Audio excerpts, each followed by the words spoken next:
brought to you by V-Guard, powered by Sensodyne and Women. Blue Zebra.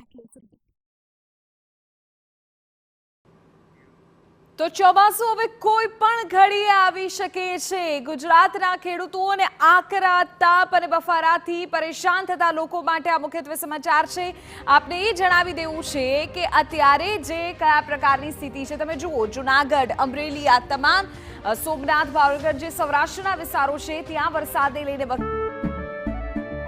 કેસરિયાથી મન જોગી થયું રે, દિલ ઝૂમે જુઓ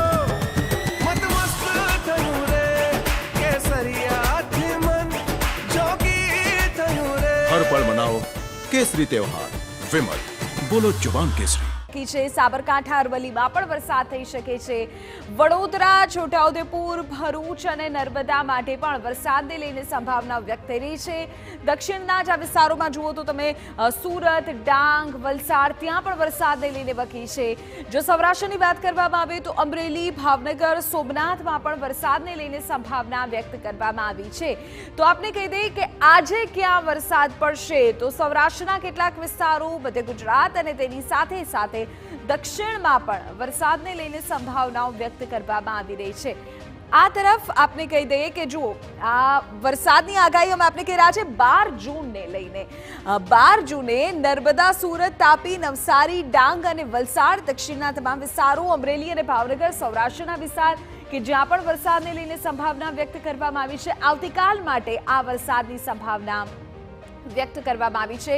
12મી જૂનની આગાહી અમે આપને અત્યારે કહી રહ્યા છીએ એટલે કે એ જિલ્લાના લોકો ખાસ તૈયાર થઈ જાય કારણ કે વરસાદને લઈને સંભાવનાઓ હવામાન વિભાગ દ્વારા આ વિસ્તારોમાં વ્યક્ત કરવામાં આવી છે.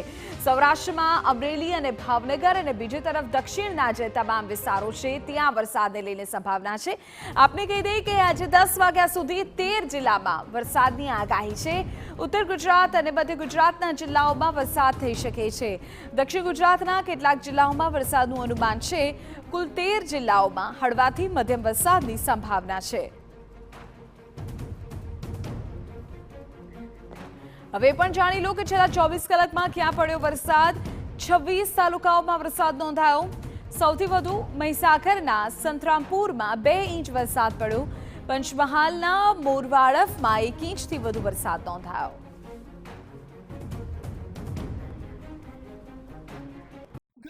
By V-Guard, powered by Sensodyne and Women. Blue Zebra.